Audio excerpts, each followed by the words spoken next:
سورہ حشر. سورہ حشر کا تعارف. مقام نزول. سورہ حشر مدینہ منورہ میں نازل ہوئی ہے.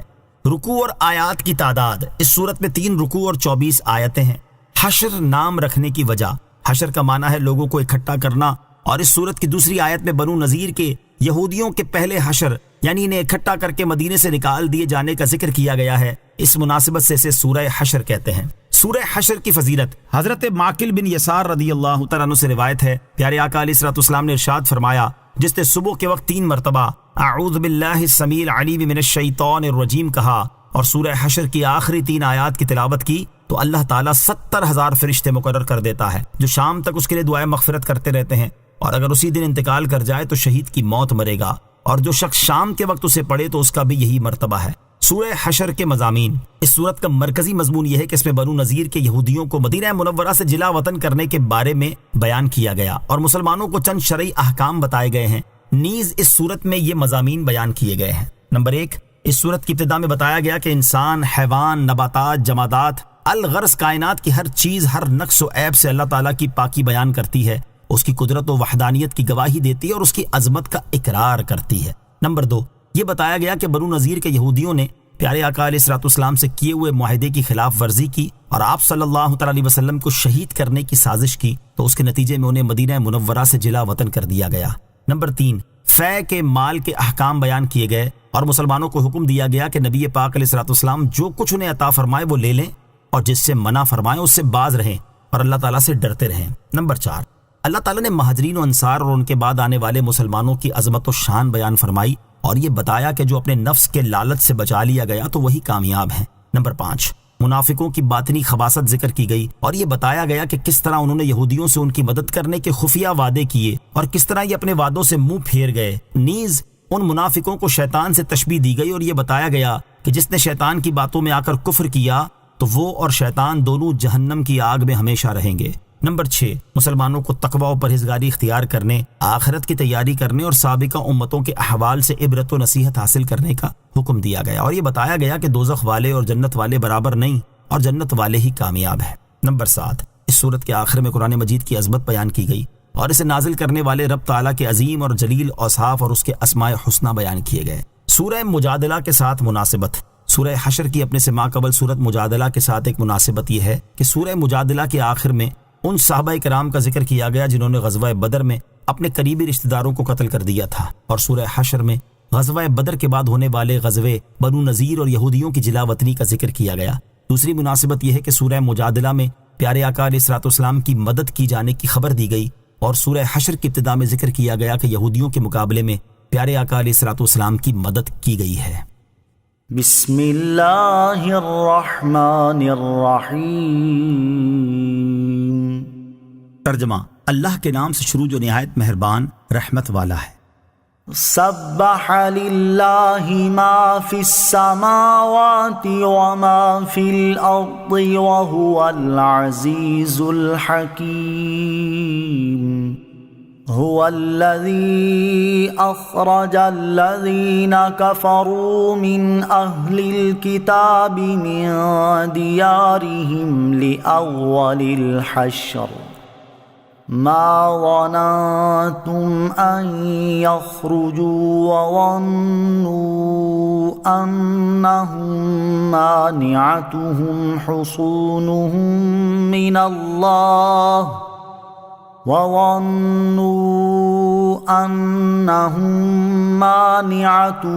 حصونهم من الله فأتاهم الله من حيث لم يحتسبوا وقذف في قلوبهم الرعب يخربون بيوتهم بأيديهم وأيدي المؤمنين فاعتبروا يا أولي الأبصار. ترجمہ.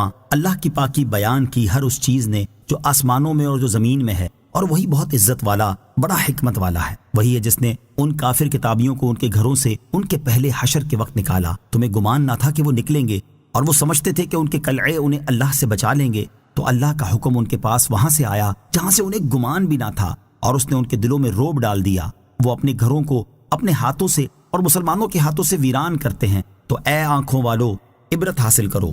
سبح للہ ما فی السماوات وما فی الارض، اللہ کی پاکی بیان کی ہر اس چیز نے جو آسمانوں میں اور جو زمین میں ہے۔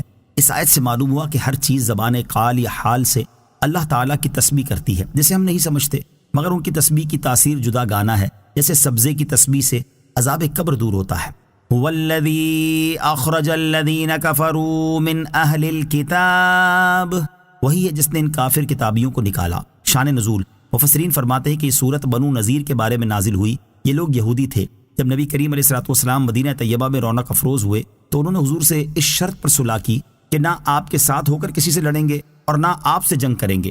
جب جنگ بدر میں اسلام کی فتح ہوئی تو بنو نذیر نے کہا یہ وہی نبی ہیں جن کی صفت تورات میں ہے۔ پھر جب احد میں مسلمانوں کو ہزیمت کی صورت پیش آئی تو یہ شک میں پڑے اور انہوں نے سرکار دو عالم علیہ الصلوۃ والسلام اور آپ کے نیاز مندوں کے ساتھ عداوت کا اظہار کیا اور جو معاہدہ کیا تھا وہ توڑ دیا، اور ان کا ایک سردار کعب بن اشرف یہودی 40 یہودی سواروں کو ساتھ لے کر مکہ مکرمہ پہنچا اور کعبہ معظمہ کے پردے تھام کر قریش کے سرداروں سے رسول کریم علیہ الصلوۃ والسلام کے خلاف معاہدہ کیا۔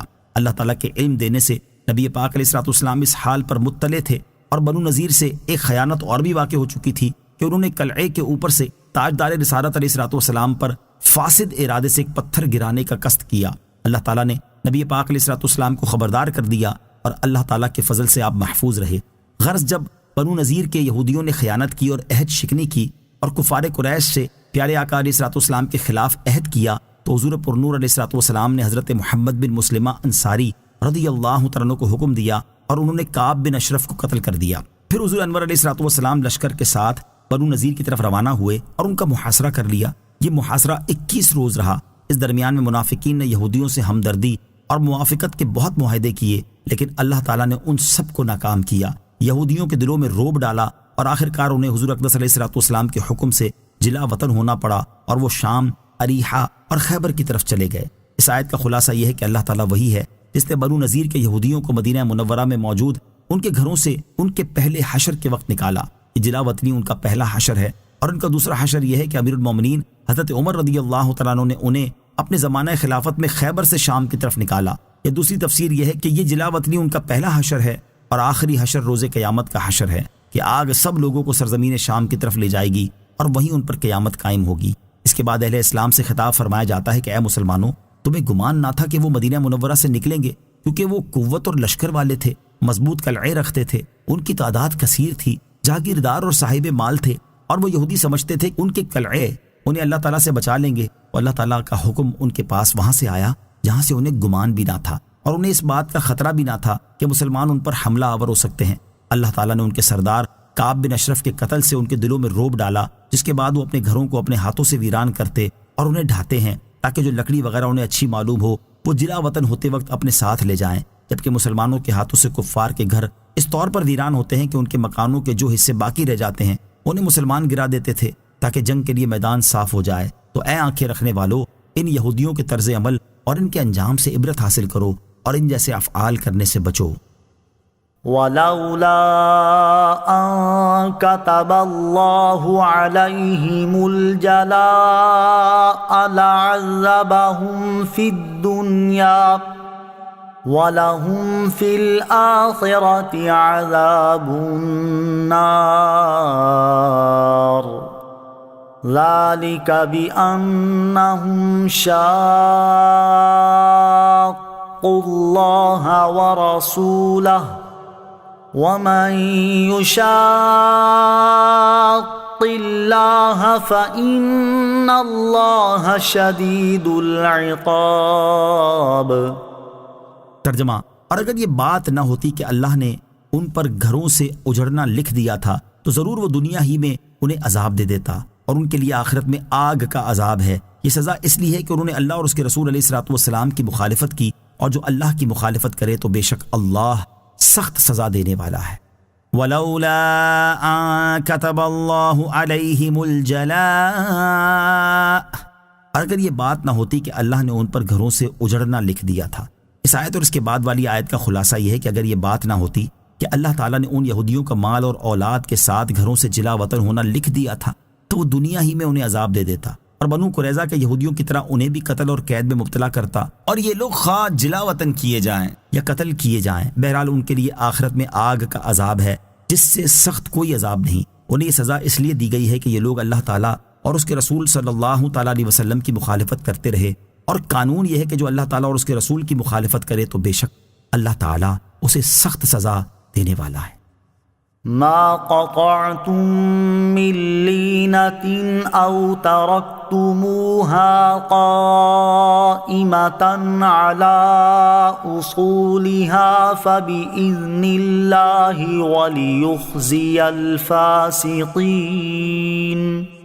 ترجمہ: اے مسلمانوں، تم نے جو درخت کاٹے یا ان کی جڑوں پر قائم چھوڑ دیے تو یہ سب اللہ کی اجازت سے تھا، اور اس لیے تاکہ اللہ نافرمانوں کو رسوا کرے۔ ما قطعتم من لینة او ترکتموها قائمة على اصولها، تم نے جو درخت کاٹے یا ان کی جڑوں پر قائم چھوڑ دیے۔ شان نزول: جب بنو نذیر اپنے قلعوں میں پناہ گزین ہوئے تو سرکار دو عالم صلی اللہ تعالیٰ علیہ وسلم نے ان کے درخت کاٹ ڈالنے اور انہیں جلا دینے کا حکم دیا۔ اس پر وہ دشمنان خدا بہت گھبرائے اور رنجیدہ ہوئے اور کہنے لگے، کیا تمہاری کتاب میں اس کا حکم ہے؟ یہ سن کر مسلمان اس بارے میں مختلف ہو گئے، اور بعض نے کہا درخت نہ کاٹو، یہ غنیمت ہے جو اللہ تعالیٰ نے ہمیں عطا فرمائی۔ بعض نے کہا اس سے کفار کو رسوا کرنا اور انہیں غیظ میں ڈالنا منظور ہے۔ اس پر یہ آیت نازل ہوئی اور اس میں بتایا گیا کہ مسلمانوں میں جو درخت کاٹنے والے ہیں ان کا عمل بھی درست ہے، اور جو کاٹنا نہیں چاہتے وہ بھی ٹھیک کہتے ہیں، کیونکہ درختوں کو کاٹنا اور باقی چھوڑ دینا یہ دونوں اللہ تعالیٰ کی اجازت سے تھے، اور اجازت دینا اس لیے تھا کہ اس کے ذریعے اللہ تعالیٰ یہودیوں کو ذلیل کرے۔ آیت ما قطعتم من لینہ سے معلوم ہونے والے مسائل۔ اس آیت سے دو مسئلے معلوم ہوئے۔ نمبر 1، قرآن کے علاوہ بھی اللہ تعالیٰ کی طرف سے نبی کریم علیہ الصلوۃ کی طرف وحی بھیجی جاتی تھی، کیونکہ آیت میں بیان کردہ درختوں کو کاٹنے کا اذن الہی قرآن میں کہیں مذکور نہیں، تو یہ اجازت قرآن کے علاوہ وحی میں ہی دی گئی تھی۔ نمبر 2، جہاد میں کفار کو مغموم کرنے کے لیے ان کا مال برباد کرنا جائز ہے۔ وما أفاء الله على رسوله منهم فما أوجفتم عليه من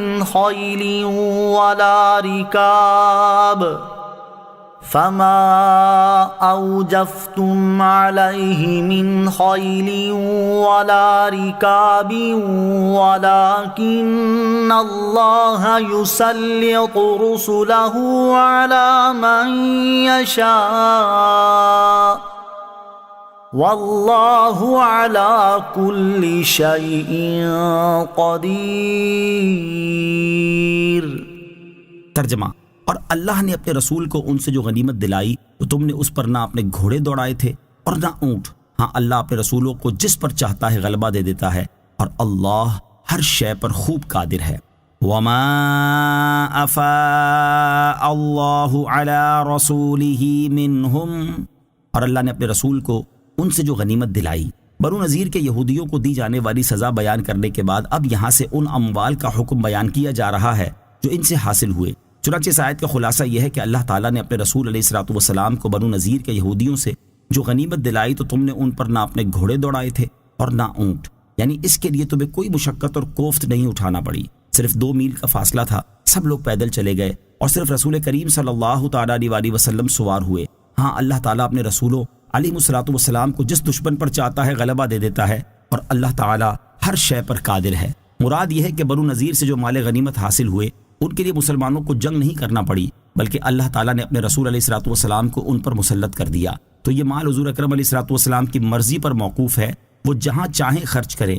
رسول کریم علیہ الصلوۃ نے یہ مال مہاجرین پر تقسیم کر دیا اور انصار میں سے صرف 3 صاحب حاجت لوگوں کو دیا، اور وہ 3 حضرت ابو دجانہ سماک بن خرشہ، حضرت سہل بن حنیف، حضرت حارث بن سمہ رضی اللہ تعالی عنہم ہیں۔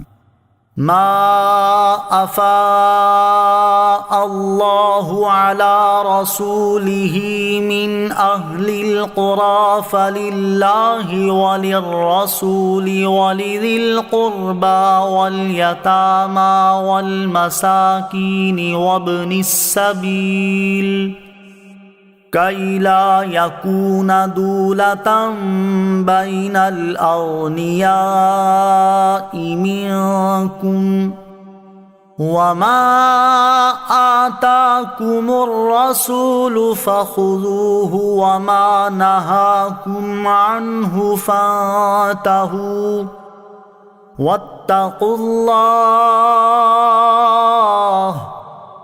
ان اللہ شدید العقاب۔ ترجمہ: اللہ نے اپنے رسول کو شہر والوں سے جو غنیمت دلائی تو وہ اللہ اور رسول کے لیے ہے، اور رشتہ داروں کے لیے، اور یتیموں اور مسکینوں اور مسافروں کے لیے ہے، تاکہ وہ دولت تمہارے مالداروں کے درمیان ہی گردش کرنے والی نہ ہو جائے، اور رسول جو کچھ تمہیں عطا فرمائے وہ لے لو، اور جس سے تمہیں منع فرمائے تو تم باز رہو، اور اللہ سے ڈرو، بے شک اللہ سخت عذاب دینے والا ہے۔ ما افاء اللہ علی رسولہ من اہل القری، اللہ نے اپنے رسول کو شہر والوں سے جو غنیمت دلائی۔ بعض مفسرین کے نزدیک پہلی آیت میں غنیمت کا جو حکم مذکور ہوا، اس آیت میں اسی کی تفصیل بیان کی گئی ہے، اور بعض مفسرین نے اس قول کی مخالفت کرتے ہوئے فرمایا کہ پہلی آیت بنو نذیر کے اموال سے متعلق نازل ہوئی، ان کو اللہ تعالیٰ نے اپنے رسول کے لیے خاص کیا، اور یہ آیت ہر اس شہر کے اموال غنیمت کے بارے میں ہے جس کو مسلمان اپنی قوت سے حاصل کریں، اور یہاں ان اموال کے 5ویں حصے کا مصرف بیان کیا گیا ہے۔ اس آیت کا خلاصہ یہ ہے کہ اللہ تعالیٰ نے اپنے رسول علیہ الصلوۃ والسلام کو شہر والوں سے جو غنیمت دلائی وہ اللہ تعالیٰ اور رسول کریم صلی اللہ تعالیٰ علیہ وسلم کے لیے ہے، اور ان کے ساتھ ساتھ رسول اکرم صلی اللہ تعالیٰ علیہ وسلم کے رشتہ داروں یعنی بنی ہاشم اور بنی مطلب کے لیے، اور یتیموں، مسکینوں اور مسافروں کے لیے ہے، تاکہ وہ دولت تمہارے مالداروں کے درمیان گھومنے والی چیز نہ ہو جائے، اور غریب فقیر لوگ نقصان میں رہیں۔ زمانہ جاہلیت میں دستور تھا کہ غنیمت میں سے 1/4 تو سردار لے لیتا اور باقی قوم کے لیے چھوڑ دیتا تھا، ان میں سے مالدار لوگ بہت زیادہ لے لیتے اور غریبوں کے لیے بہت ہی تھوڑا بچتا تھا۔ اسی معمول کے مطابق لوگوں نے سرکار دو عالم صلی اللہ تعالیٰ علیہ وسلم سے عرض کیا کہ حضور غنیمت میں سے 1/4 لیں، باقی ہم باہم تقسیم کر لیں گے۔ اللہ تعالیٰ نے اس کا رد فرما دیا اور تقسیم کا اختیار نبی کریم علیہ الصلوۃ والسلام کو دیا، اور اس کا طریقہ ارشاد فرمایا، وما آتاکم الرسول فخذوه وما نہاکم عنہ فانتہوا، اور رسول جو کچھ تمہیں عطا فرمائے وہ لے لو، اور جس سے تمہیں منع فرمائے تو تم باز رہو۔ اس کا ایک معنی یہ ہے کہ رسول کریم صلی اللہ تعالیٰ علیہ وسلم غنیمت میں سے جو کچھ تمہیں عطا فرمائے وہ لے لو، کیونکہ وہ تمہارے لیے حلال ہے، اور جو چیز لینے سے منع کرے اس سے باز رہو اور اس کا مطالبہ نہ کرو۔ دوسرا معنی یہ ہے کہ رسول کریم صلی اللہ تعالیٰ علیہ وسلم تمہیں جو حکم دیں اس کی اتباع کرو، کیونکہ ہر حکم میں نبی کریم علیہ الصلوۃ والسلام کی اطاعت واجب ہے، اور جس سے منع فرمائے اس سے باز رہو۔ مزید فرمایا کہ اللہ تعالیٰ سے ڈرو، نبی کریم صلی اللہ تعالیٰ علیہ وسلم کی مخالفت نہ کرو، اور ان کے حکم کی تعمیل میں سستی نہ کرو، بے شک اللہ تعالیٰ اسے سخت عذاب دینے والا ہے جو رسول اکرم صلی اللہ تعالیٰ علیہ وسلم کی نافرمانی کرے۔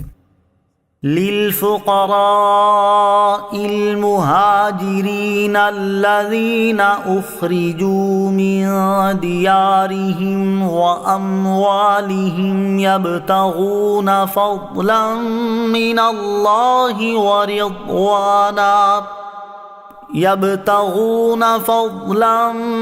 الله ورضوانا وينصرون الله ورسوله أولئك هم الصادقون۔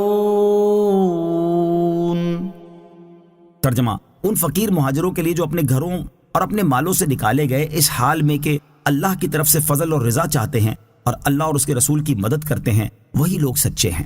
للفقراء المهاجرين الذين اخرجوا من ديارهم واموالهم، ان فقیر مہاجروں کے لیے ہے جو اپنے گھروں اور اپنے مالوں سے نکالے گئے، یعنی مال غنیمت میں جیسا کہ اوپر ذکر کیے ہوئے لوگوں کا حق ہے، ایسا ہی یہ مال ان فقیر مہاجروں کے لیے بھی ہے جو اپنے گھروں اور مالوں سے نکالے گئے اور ان کے گھروں اور مالوں پر کفار مکہ نے قبضہ کر لیا، اور ان کا حال یہ ہے کہ وہ اللہ تعالیٰ کا فضل یعنی آخرت کا ثواب اور اس کی رضا چاہتے ہیں، اور اپنے جان و مال سے دین کی حمایت میں اللہ تعالیٰ اور اس کے رسول کی مدد کرتے ہیں، وہی ایمان اور اخلاص میں سچے ہیں۔ فقیر مہاجر صحابہ کرام علیہم رضوان کا حال اور ان کی فضیلت۔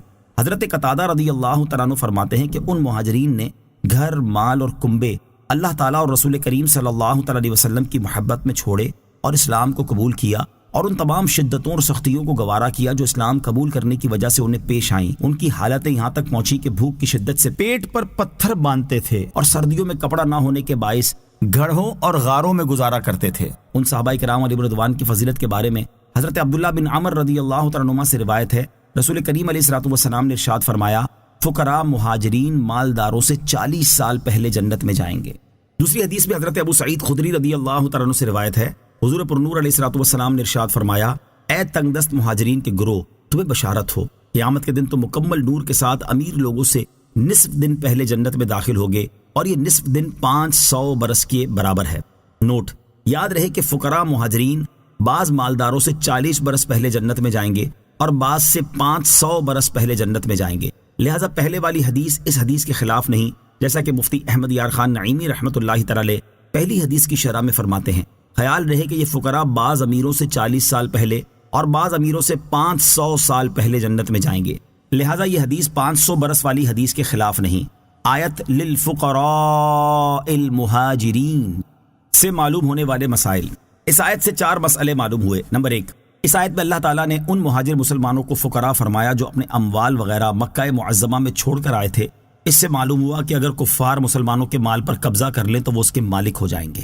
نمبر 2، مہاجر صحابہ کرام علیہم رضوان حضور اقدس علیہ الصلوۃ والسلام کی مدد کے لیے آئے تھے، اور اللہ تعالیٰ نے فرمایا کہ میری مدد کے لیے آئے۔ اس سے معلوم ہوا کہ حضور پر نور علیہ الصلوۃ والسلام کی مدد کرنا اللہ تعالیٰ کی مدد کرنا ہے، یعنی حقیقت میں اللہ تعالیٰ کے دین کی مدد کرنا ہے۔ نمبر 3، اللہ تعالیٰ کے بندوں کی مدد لینا شرک نہیں۔ نمبر 4، خلفائے راشدین رضی اللہ تعالیٰ عنہم کی خلافت برحق ہے، کیونکہ ان خلافتوں کو سارے مہاجرین و انصار نے حق کہا اور وہ سب سچے ہیں۔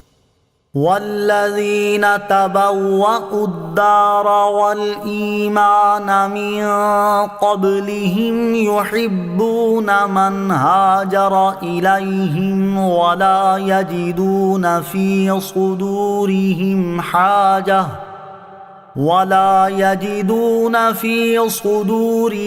حاجة مما اوتوا ويؤثرون على أنفسهم ولو كان بهم خصاصة ومن يوق شح نفسه فأولئك هم المفلحون۔ ترجمہ، اور وہ جنہوں نے ان مہاجرین سے پہلے اس شہر کو اور ایمان کو ٹھکانہ بنا لیا، وہ اپنی طرف ہجرت کرنے والوں سے محبت کرتے ہیں، اور وہ اپنے دلوں میں اس کے متعلق کوئی حسد نہیں پاتے جو ان کو دیا گیا، اور وہ اپنی جانوں پر ترجیح دیتے ہیں اگرچہ انہیں خود حاجت ہو، اور جو اپنے نفس کے لالچ سے بچا لیا گیا تو وہی لوگ کامیاب ہیں۔ والذین تبوأوا الدار والایمان من قبلہم، اور وہ جنہوں نے ان مہاجرین سے پہلے شہر کو اور ایمان کو ٹھکانہ بنا لیا۔ اس آیت میں انصار صحابہ کرام رضی اللہ تعالیٰ عنہم کی انتہائی مدح و ثنا کی گئی ہے۔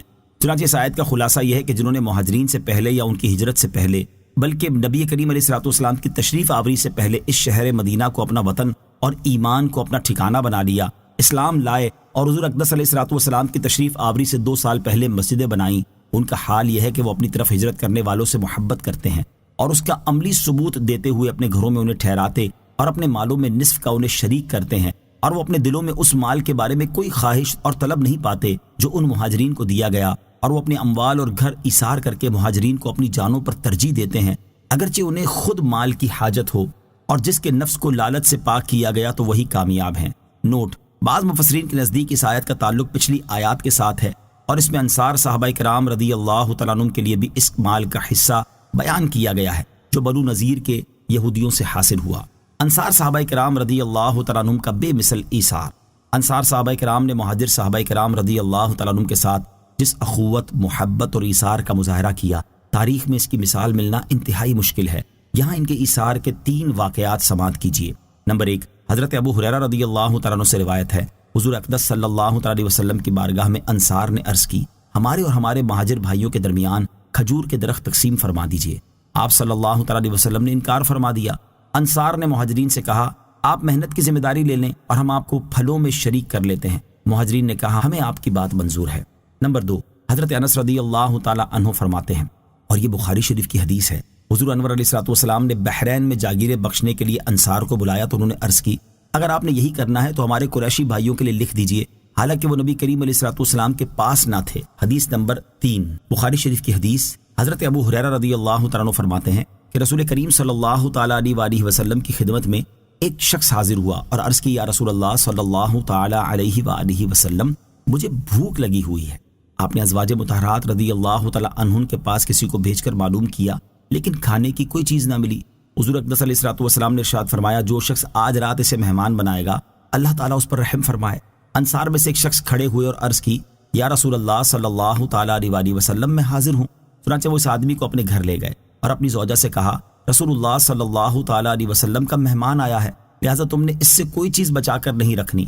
انہوں نے عرض کی ہمارے پاس تو بچوں کی خوراک کے علاوہ اور کچھ بھی نہیں ہے۔ فرمایا جب عشاء کا وقت ہو جائے تو تم بچوں کو بہلا پھسلا کر سلا دینا، جب ہم کھانا کھانے بیٹھے تو تم چراغ درست کرنے کے بہانے آ کر اسے بجھا دینا، اگر آج رات ہم بھوکے رہیں تو کیا ہوگا؟ چنانچہ یہی کچھ کیا گیا، اور جب صبح کے وقت وہ شخص نبی کریم علیہ الصلوۃ والسلام کی بارگاہ میں حاضر ہوئے تو آپ نے ارشاد فرمایا اللہ تعالیٰ نے تمہاری کارگزاری کو بہت پسند فرمایا ہے۔ پس اللہ تعالیٰ نے یہ آیت نازل فرمائی وَيُؤْثِرُونَ عَلَىٰ أَنفُسِهِمْ وَلَوْ كَانَ بِهِمْ خَصَاصَةٌ۔ ترجمہ، اور وہ اپنی جانوں پر ترجیح دیتے ہیں اگرچہ انہیں خود حاجت ہو۔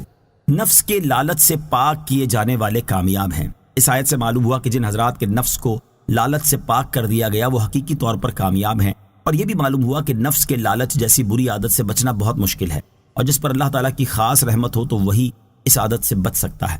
یہ عادت کس قدر نقصان دہ ہے اس کا اندازہ اس حدیث پاک سے لگایا جا سکتا ہے۔ چنانچہ مسلم شریف کی حدیث ہے، حضرت جابر بن عبداللہ رضی اللہ تعالی عنہ سے روایت ہے، رسول اللہ صلی اللہ تعالی علیہ وسلم نے ارشاد فرمایا ظلم کرنے سے ڈرو کیونکہ ظلم قیامت کا اندھیرا ہے، اور شح یعنی نفس کے لالچ سے بچو کیونکہ شح نے تم سے پہلی امتوں کو ہلاک کر دیا کہ اسی نے ان کو ناحق قتل کرنے اور حرام کام کرنے پر ابھارا۔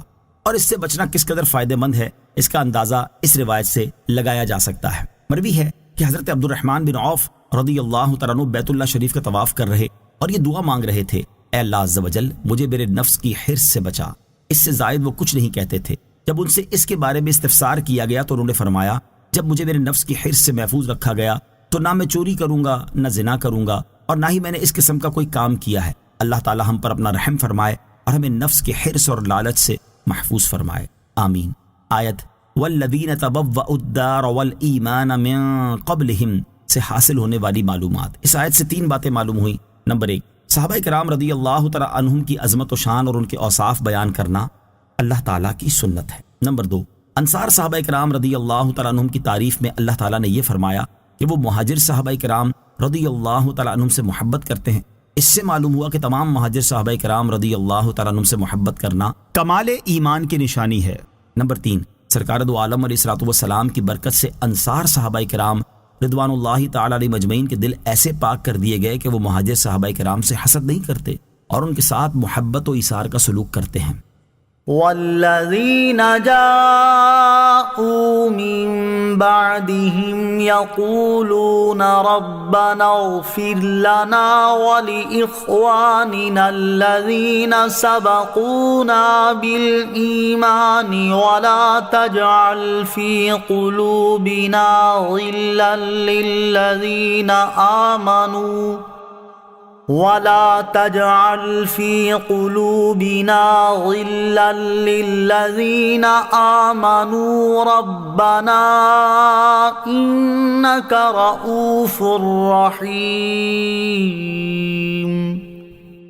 ترجمہ، اور ان کے بعد آنے والے عرض کرتے ہیں اے ہمارے رب ہمیں اور ہمارے ان بھائیوں کو بخش دے جو ہم سے پہلے ایمان لائے، اور ہمارے دل میں ایمان والوں کے لیے کوئی کینہ نہ رکھ، اے ہمارے رب بے شک تو نہایت مہربان بہت رحمت والا ہے۔ والذین جاءوا من بعدہم، اور ان کے بعد آنے والے یعنی مہاجرین اور انصار کے بعد آنے والے عرض کرتے ہیں اے ہمارے رب ہمیں اور ہمارے ان بھائیوں کو بخش دے جو ہم سے پہلے ایمان لائے، اور ہمارے دل میں ایمان والوں کے لیے کوئی کینہ نہ رکھ، اے ہمارے رب بے شک تو نہایت مہربان رحمت والا ہے، اور تو اپنی مہربانی اور رحم کے صدقے ہماری اس دعا کو قبول فرما۔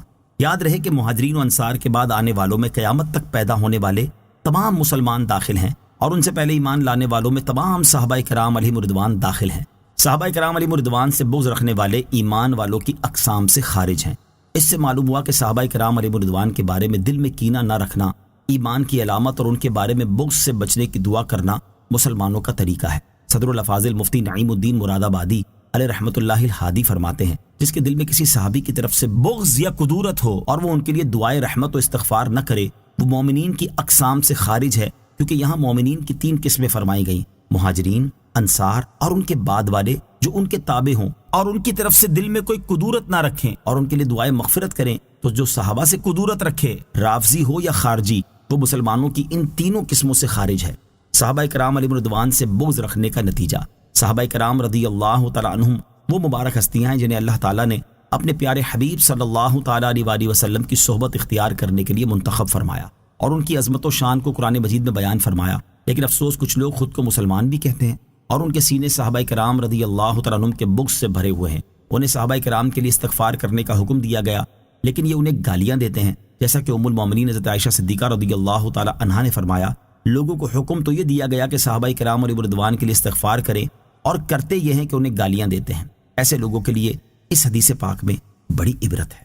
ترمذی شریف کی حدیث ہے، حضرت عبداللہ بن مغفل رضی اللہ تعالیٰ عنہ سے روایت ہے، رسول کریم صلی اللہ تعالیٰ علیہ وآلہ وسلم نے ارشاد فرمایا، میرے صحابہ رضی اللہ تعالیٰ عنہ کے متعلق اللہ سے ڈرو، میرے صحابہ کے بارے میں اللہ سے ڈرو، اللہ سے ڈرو، میرے بعد انہیں نشانہ نہ بناؤ، کیونکہ جس نے ان سے محبت کی تو میری محبت کی وجہ سے ان سے محبت کی، اور جس نے ان سے بغض رکھا تو میرے بغض کی وجہ سے ان سے بغض رکھا، اور جس نے انہیں ستایا اس نے مجھے ستایا، اور جس نے مجھے ستایا اس نے اللہ کو ایذا دی، اور جس نے اللہ کو ایذا دی تو قریب ہے کہ اللہ اسے پکڑے۔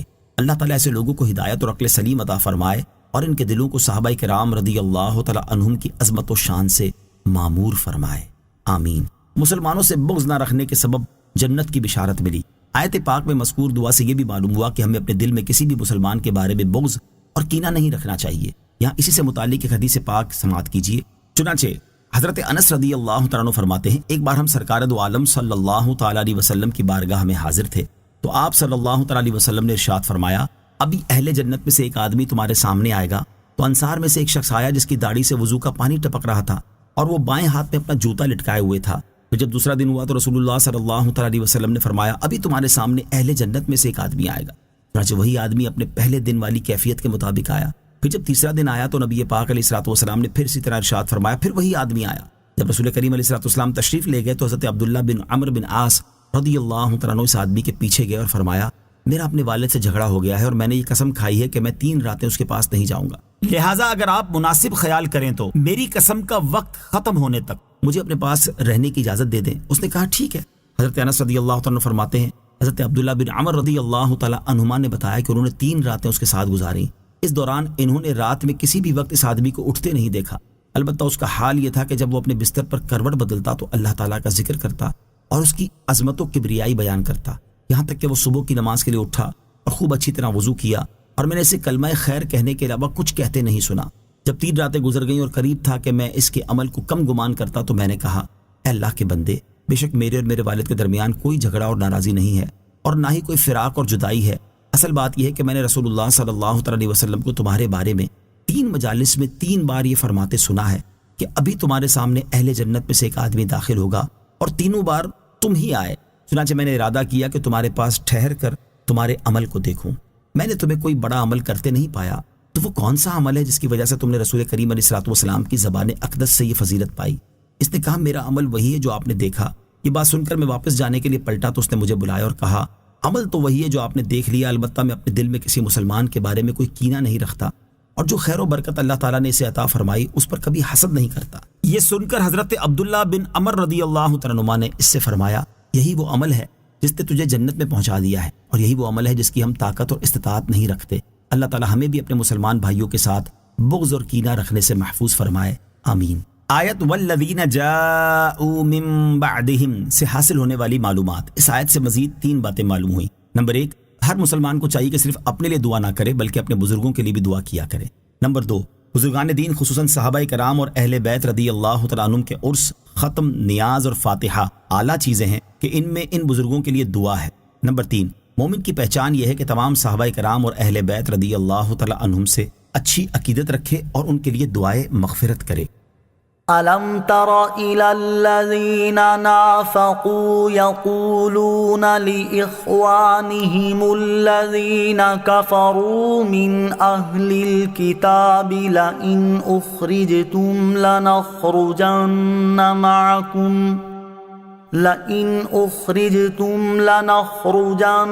مَعَكُمْ وَلَا نُطِيعُ فِيكُمْ أَحَدًا أَبَدًا وَإِنْ قُوتِلْتُمْ لَنَنصُرَنَّكُمْ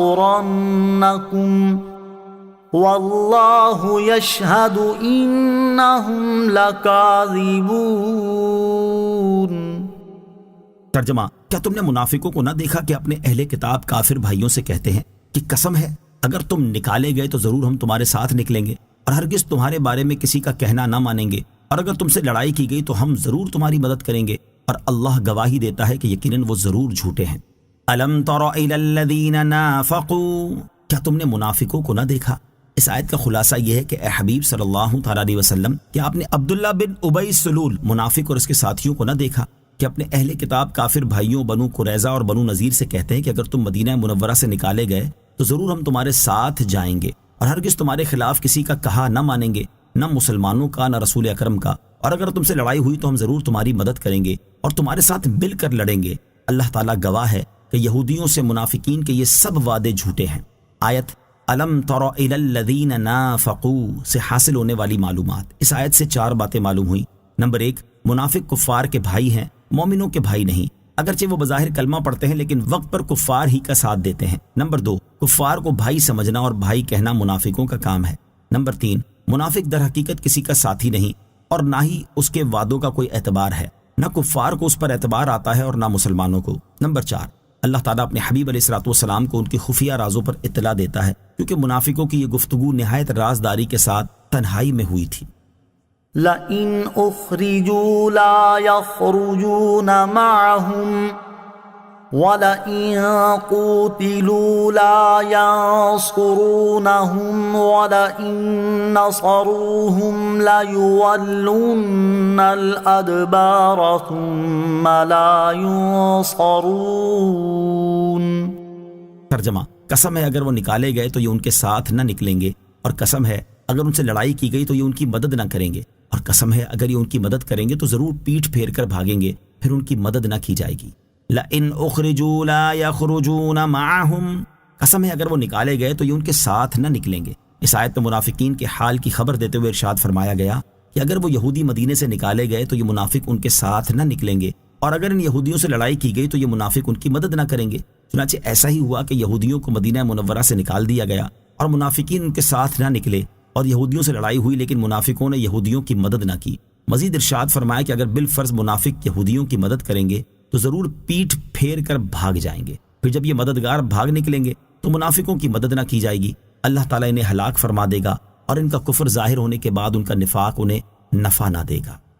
لأنتم أشد رهبة في صدورهم من الله ذلك بأنهم قوم لا يفقهون۔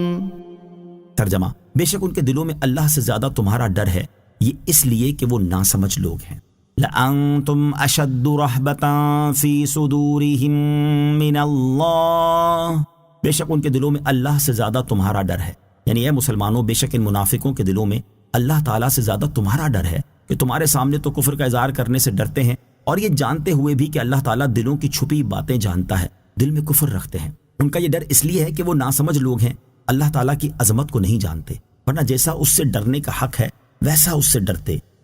لا يقاتلونكم جميعا إلا في قرى محصنة أو من وراء جدر بأسهم بينهم شديد تحسبهم جميعا وقلوبهم شتى ذلك بأنهم قوم لا يعقلون۔ ترجمہ، یہ سب مل کر بھی تم سے نہ لڑیں گے مگر قلعہ بند شہروں میں یا دیواروں کے پیچھے سے۔ ان کی آپس میں لڑائی بہت سخت ہے، تم انہیں اکٹھا سمجھتے ہو، حالانکہ ان کے دل الگ الگ ہیں، یہ اس لیے کہ وہ بے عقل لوگ ہیں۔ لا يقاتلونکم جمیعا، یہ سب مل کر بھی تم سے نہ لڑیں گے، یعنی اے مسلمانوں سب یہودی مل کر بھی اعلانیہ تم سے نہ لڑیں گے، بلکہ قلعہ بند شہروں میں اور دیواروں کے پیچھے چھپ کر لڑیں گے۔ چنانچہ ایسا ہی ہوا کہ مدینہ منورہ کے اہل کتاب نے کبھی کھلم کھلا مسلمانوں کے مقابلے کی ہمت نہ کی، بلکہ غزوہ خندق کے بعد جب مسلمانوں نے ان کی بد عہدی کی بنا پر ان سے مقابلہ کیا تو وہ اپنے آپ کو کوچہ بند محلوں میں بند ہو کر بیٹھ گئے، پھر مجبوراً نکلے تو بنو قریظہ قتل اور بنو نذیر جدا وطن کر دیے گئے۔ یوں اللہ تعالیٰ نے جیسا فرمایا تھا ویسا ہی ہوا۔ خیال رہے کہ یہاں صرف مدینہ منورہ کے کتابیوں کا ذکر ہے، لہٰذا اس آیت پر یہ اعتراض نہیں کیا جا سکتا کہ نبی کریم علیہ الصلوۃ والسلام کے زمانے میں مشرکین اور حضرت عمر فاروق رضی اللہ تعالیٰ عنہ کے زمانے میں یہودی اور عیسائی مسلمانوں کے مقابلے میں آئے اور ان سے بڑی بڑی لڑائیاں ہوئیں. بأسہم بینہم شدید، اور ان کی آپس میں لڑائی بہت سخت ہے. یعنی جب وہ یہودی آپس میں لڑتے ہیں تو بہت شدت اور سختی سے لڑتے ہیں، لیکن مسلمانوں کے مقابلے میں بزدل اور نامرد ثابت ہوتے ہیں، کیونکہ اللہ تعالیٰ نے ان کے دلوں میں مسلمانوں کا رعب ڈال دیا ہے. تحسبہم جمیعا وقلوبہم شتیٰ، تم انہیں اکٹھا سمجھتے ہو حالانکہ ان کے دل الگ الگ ہیں.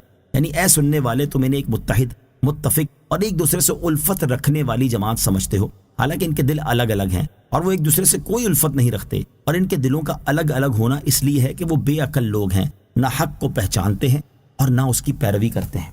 مسلمان کافروں پر کسی صورت اعتماد نہ کریں. اس آیت سے معلوم ہوا کہ کفار مسلمانوں کے مقابلے میں کسی مصلحت کی وجہ سے ایک ہو جاتے ہیں، ورنہ حقیقت یہ ہے کہ ان میں باہمی اتفاق اور اتحاد نہیں ہے، بلکہ یہ ایک دوسرے کے شدید دشمن ہیں اور اپنی دشمنی نکالنے کا کوئی موقع ہاتھ سے جانے نہیں دیتے. حضرت انس رضی اللہ تعالیٰ عنہ سے روایت ہے، نبی کریم صلی اللہ تعالیٰ علیہ وسلم نے ارشاد فرمایا، ایمان والے ایک دوسرے کے خیر خواہ اور باہم محبت کرنے والے ہوتے ہیں، اگرچہ ان کے گھر اور اجسام جدا جدا ہوں. اور فاجر لوگ آپس میں ایک دوسرے کے ساتھ دھوکہ اور خیانت کرنے والے ہوتے ہیں، اگرچہ ان کے گھر اور بدن اکٹھے ہوں.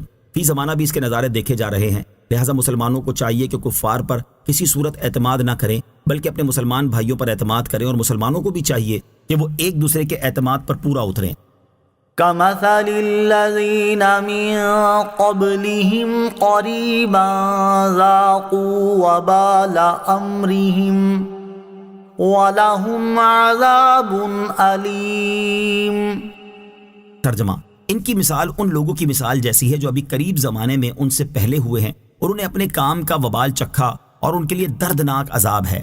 كَمَثَلِ الَّذِينَ مِن قَبْلِهِمْ قَرِيبًا، ان کی مثال ان لوگوں کی مثال جیسی ہے جو ابھی قریب زمانے میں ان سے پہلے ہوئے ہیں. اس آیت میں یہودیوں کی ایک مثال بیان کی گئی ہے جن کا خلاصہ یہ ہے کہ ان کا حال مشرکین جیسا ہے، جنہوں نے جنگ بدر میں رسول کریم علیہ الصلوۃ والسلام کے ساتھ عداوت رکھنے کا اور کفر کرنے کا وبال چکھا اور ذلت و رسوائی کے ساتھ ہلاک کیے گئے، اور اس کے ساتھ ساتھ ان کے لیے آخرت میں جہنم کا دردناک عذاب ہے. تو دنیا و آخرت میں جو حشر ان مشرکوں کا ہوا وہی ان یہودیوں کا ہوگا.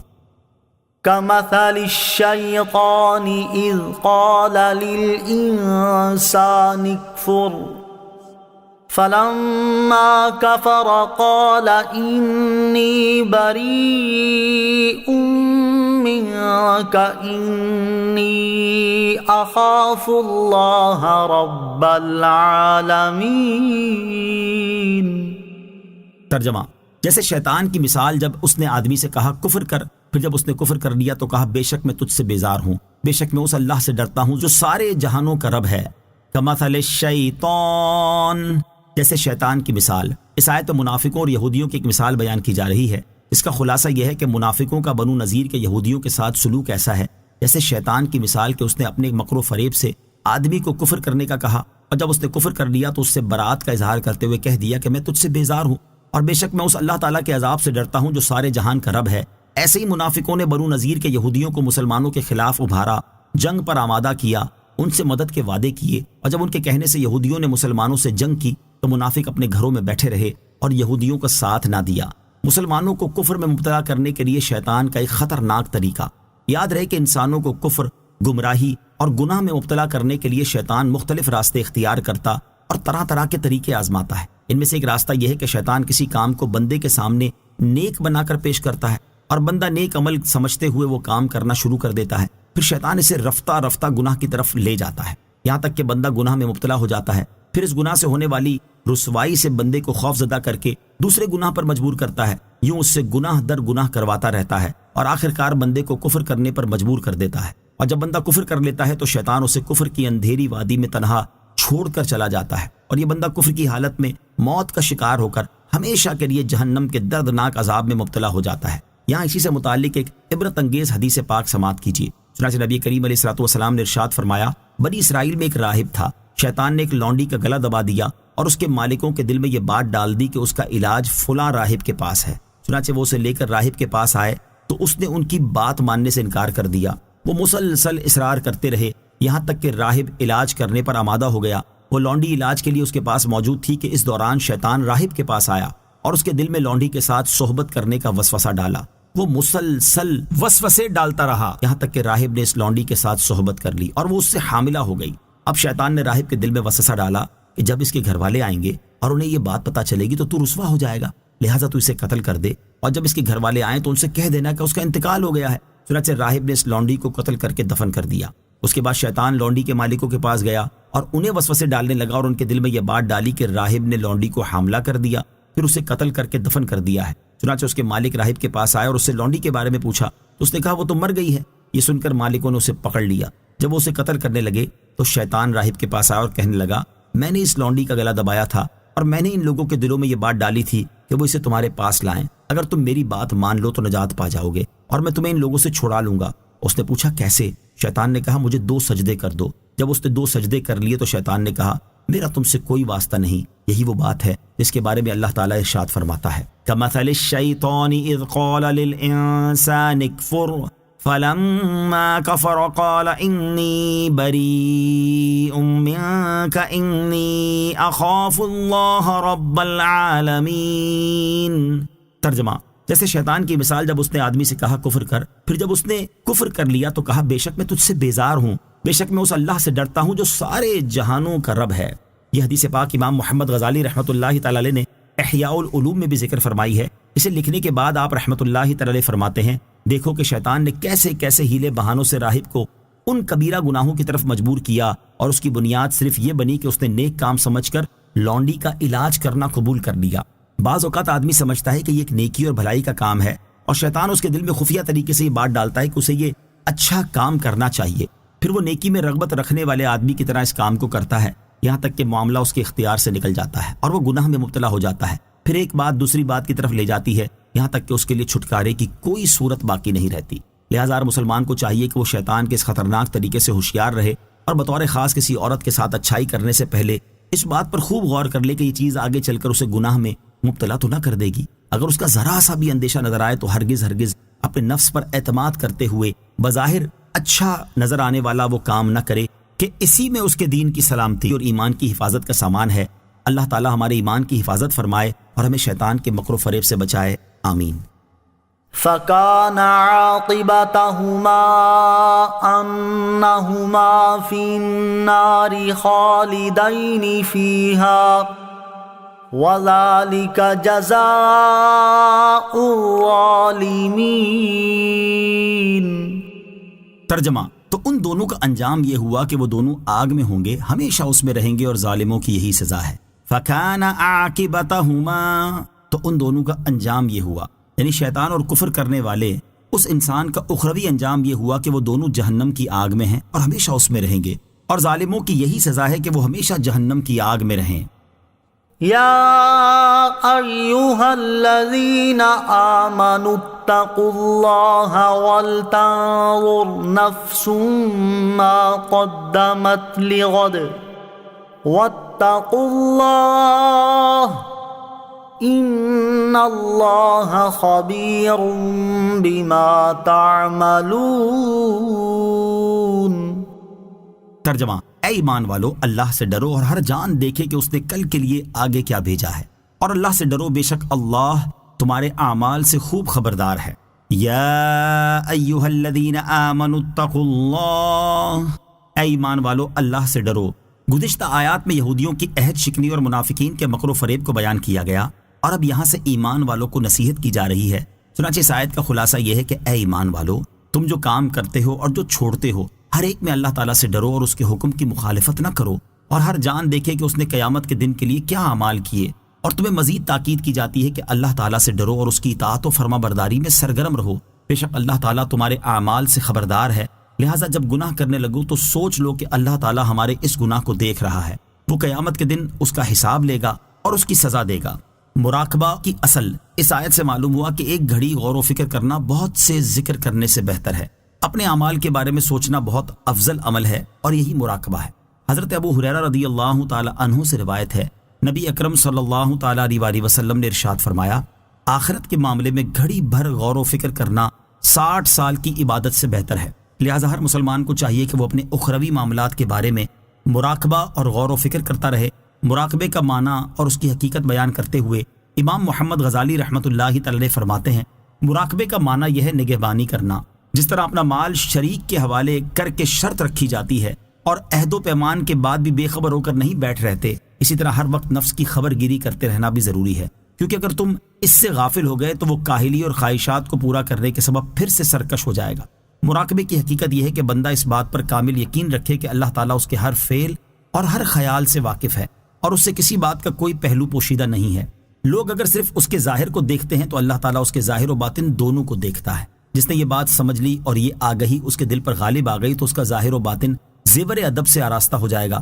انسان اگر اس بات پر یقین کرے کہ اللہ تعالیٰ اس کے ظاہر و باطن سے واقف نہیں ہے تو وہ کافر ہے، اور اگر اس پر ایمان لایا پھر اس کی مخالفت کی تو وہ بڑا دلیر اور بے شرم ہے۔ ترغیب کے لیے یہاں بزرگان دین کے مراقبہ فکر آخرت سے متعلق 3 واقعات سماعت کیجیے۔ نمبر 1، حضرت انس بن مالک رضی اللہ تعالی عنہ فرماتے ہیں، میں ایک باغ میں گیا تو وہاں حضرت عمر فاروق رضی اللہ تعالی عنہ کی آواز سنی۔ ہم دونوں کے درمیان ایک دیوار حائل تھی اور وہ کہہ رہے تھے، عمر خطاب کا بیٹا اور امیر المومنین کا منصب، واہ کیا خوب! اے عمر، اللہ تعالیٰ سے ڈرتے رہو ورنہ اللہ تعالیٰ تمہیں سخت عذاب دے گا۔ نمبر 2، حضرت عثمان غنی رضی اللہ تعالیٰ عنہ جب کسی قبر پر تشریف لے جاتے تو اس قدر روتے کہ ان کی داڑھی آنسوؤں سے تر ہو جاتی۔ آپ کی خدمت میں عرض کی گئی، جنت اور دوزخ کے تذکرے پر آپ اتنا نہیں روتے جتنا قبر پر روتے ہیں، اس کی حکمت کیا ہے؟ آپ نے فرمایا، میں نے نبی کریم علیہ الصلوۃ والسلام سے سنا ہے کہ قبر آخرت کی سب سے پہلی منزل ہے۔ اگر قبر والے نے اس سے نجات پالی تو بعد یعنی قیامت کا معاملہ آسان ہے، اور اگر اس سے نجات نہ پائی تو بعد کا معاملہ زیادہ سخت ہے۔ اور رسول کریم علیہ الصلوۃ والسلام نے ارشاد فرمایا، میں نے قبر سے زیادہ ہولناک منظر کوئی نہیں دیکھا۔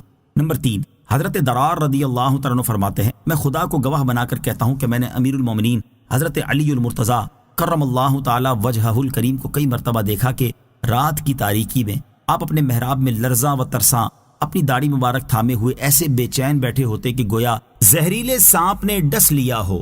آپ غم کے ماروں کی طرح روتے اور بے اختیار ہو کر اے میرے رب پکارتے، پھر دنیا سے مخاطب ہو کر فرماتے، تو مجھے دھوکے میں ڈالنے کے لیے آئی ہے، میرے لیے بن سنور کر آئی ہے، دور ہو جا، کسی اور کو دھوکہ دینا، میں تجھے 3 طلاق دے چکا ہوں، تیری عمر کم ہے اور تیری محفل حقیر، جبکہ تیرے مصائب جھیلنا آسان ہے، آہ صد آہ، زادے راہ کی کمی ہے اور سفر طویل ہے، جبکہ راستہ وحشت سے بھرپور ہے۔ وَلَا تَكُونُوا كَالَّذِينَ نَسُوا اللَّهَ فَأَنسَاهُمْ أَنفُسَهُمْ أُولَئِكَ هُمُ الْفَاسِقُونَ۔ ترجمہ، اور ان لوگوں کی طرح نہ بنو جنہوں نے اللہ کو بھلا دیا تو اللہ نے انہیں ان کی جانیں بھلا دی، وہی نافرمان ہیں۔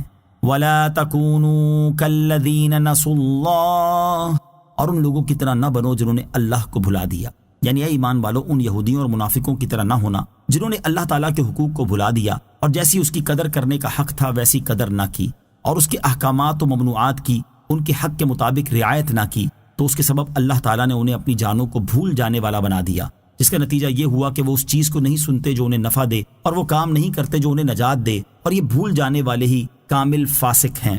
آیت وَلَا تَكُونُوا كَالَّذِينَ نَسُوا اللَّهَ سے حاصل ہونے والی معلومات۔ اس آیت سے 4 باتیں معلوم ہوئیں۔ نمبر 1، جن لوگوں کو اللہ تعالیٰ کے حقوق یاد نہ رہے جیسے یہودی اور عیسائی وغیرہ، ان جیسا ہونے سے منع فرمایا گیا ہے۔ نمبر 2، اسلام کے سوا کسی اور دین میں رہ کر اللہ تعالیٰ کو یاد کرنا قابل قبول نہیں، کیونکہ وہ کفار اپنے عقیدے کے مطابق اللہ تعالیٰ کو یاد کرتے تھے، لیکن ارشاد فرمایا کہ انہوں نے اللہ تعالیٰ کو بھلا دیا۔ نمبر 3، اللہ تعالیٰ سے غافل ہونے کا اثر یہ ہوتا ہے کہ بندے کو اس بات کی کبھی فکر نہیں ہوتی کہ وہ دنیا میں کیوں آیا اور اسے کیا کرنا چاہیے۔ نمبر 4، آخرت کی فکر نہ ہونا اللہ تعالیٰ کا عذاب ہے۔ لا يستوي أصحاب النار وأصحاب الجنة أصحاب الجنة هم الفائزون۔ ترجمہ، دوزخ والے اور جنت والے برابر نہیں، جنت والے ہی کامیاب ہیں۔ لا يستوي اصحاب النار واصحاب الجنہ، دوزخ والے اور جنت والے برابر نہیں، یعنی جہنم والے جن کے لیے دائمی عذاب ہے اور جنت والے جن کے لیے ہمیشہ کا عیش اور سرمدی راحت ہے، یہ دونوں برابر نہیں بلکہ جنت والے ہی کامیاب ہیں، کیونکہ انہوں نے اپنی زندگی اللہ تعالیٰ کی رضا میں گزاری اور آخرت میں اس کی نعمتوں کے مستحق ہوئے، جبکہ کفار دونوں جگہ نقصان میں رہے۔ لو أنزلنا هذا القرآن على جبل لرأيته خاشعا متصدعا من خشية الله وَتِلْكَ الْأَمْثَالُ نَضْرِبُهَا لِلنَّاسِ لَعَلَّهُمْ يَتَفَكَّرُونَ۔ ترجمہ: اگر ہم یہ قرآن کسی پہاڑ پر اتارتے تو ضرور تم اسے جھکا ہوا اللہ کے خوف سے پاش پاش دیکھتے، اور ہم یہ مثالیں لوگوں کے لیے بیان فرماتے ہیں تاکہ وہ سوچیں۔ لو انزلنا هذا القرآن على جبل، اگر ہم یہ قرآن کسی پہاڑ پر اتارتے، یعنی قرآن مجید کی عظمت و شان ایسی ہے کہ اگر ہم اسے کسی پہاڑ پر اتارتے اور اس کو انسان کسی تمیز عطا کرتے تو انتہائی سخت اور مضبوط ہونے کے باوجود تم اسے ضرور جھکا ہوا اور اللہ تعالیٰ کے خوف سے پاش پاش دیکھتے۔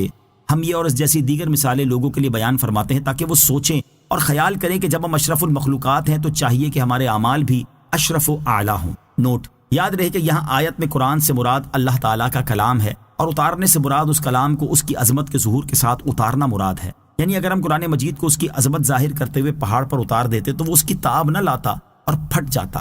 اس آیت سے اشارتاً معلوم ہوا کہ حضور انور علیہ الصلوۃ والسلام کا قلب شریف پہاڑ سے زیادہ قوی اور مضبوط ہے، کیونکہ آپ کو اللہ تعالیٰ کا خوف اور اسرار الہی سے واقفیت کامل طریقے سے حاصل ہونے کے باوجود آپ اپنے مقام پر قائم ہیں۔ هو اللہ الذی لا الہ الا ہو عالم الغیب والشہادۃ هو الرحمن الرحیم۔ ترجمہ: وہی اللہ ہے جس کے سوا کوئی معبود نہیں، ہر غیب اور ظاہر کا جاننے والا ہے، وہی نہایت مہربان بہت رحمت والا ہے۔ هو اللہ الذی لا الہ الا ہو، وہی اللہ ہے جس کے سوا کوئی معبود نہیں۔ اس سے پہلی آیت میں قرآن مجید کی عظمت و شان بیان کی گئی، اور اس آیت سے اللہ تعالیٰ اپنی عظمت و شان بیان فرما رہا ہے کہ وہی اللہ ہے جس کے سوا کوئی معبود نہیں، اور اس کی شان یہ ہے کہ وہ ظاہر اور پوشیدہ نیز موجود و معدوم سب کو جانتا ہے، اور وہی بڑا مہربان رحمت والا ہے۔ هو اللہ الذی لا الہ الا ہو الملک القدوس السلام المؤمن المہیمن العزیز الجبار المتکبر سبحان اللہ عما یشرکون۔ ترجمہ: وہی اللہ ہے جس کے سوا کوئی معبود نہیں، بادشاہ، نہایت پاک، سلامتی دینے والا، امن بخشنے والا، حفاظت فرمانے والا، بہت عزت والا، بے حد عظمت والا، اپنی بڑائی بیان فرمانے والا ہے۔ اللہ ان مشرکوں کے شرک سے پاک ہے۔ هو اللہ الذی لا الہ الا ہو، وہی اللہ ہے جس کے سوا کوئی معبود نہیں۔ اس آیت میں اللہ تعالیٰ نے اپنے 10 اوصاف بیان فرمائے ہیں۔ نمبر 1، اللہ تعالیٰ کے سوا کوئی معبود نہیں۔ نمبر 2، ملک و حکومت کا حقیقی مالک ہے کہ تمام موجودات اس کے ملک اور حکومت کے تحت ہیں، اور اس کا مالک ہونا اور اس کی سلطنت دائمی ہے جسے زوال نہیں۔ نمبر 3، ہر عیب سے اور تمام برائیوں سے نہایت پاک ہے۔ نمبر 4، اپنی مخلوق کو آفتوں اور نقصانات سے سلامتی دینے والا ہے۔ نمبر 5، اپنے فرما بردار بندوں کو اپنے عذاب سے امن بخشنے والا ہے۔ نمبر 6، ہر چیز پر نگہبان اور اس کی حفاظت فرمانے والا ہے۔ نمبر 7، ایسی عزت والا ہے جس کی مثال نہیں مل سکتی، اور ایسے غلبے والا ہے کہ اس پر کوئی بھی غالب نہیں آ سکتا۔ 8 اور 9، اپنی ذات اور تمام صفات میں عظمت اور بڑائی والا ہے، اور اپنی بڑائی کا اظہار کرنا اسی کے شایع اور لائق ہے، کیونکہ اس کا ہر کمال عظیم ہے اور ہر صفت عالی ہے، جبکہ مخلوق میں کسی کو یہ حق حاصل نہیں کہ وہ تکبر یعنی اپنی بڑائی کا اظہار کرے، بلکہ بندے کے لیے شایع یہ ہے کہ وہ عاجزی اور انکساری کا اظہار کرے۔ نمبر 10، اللہ تعالیٰ ان مشرکوں کے شرک سے پاک ہے۔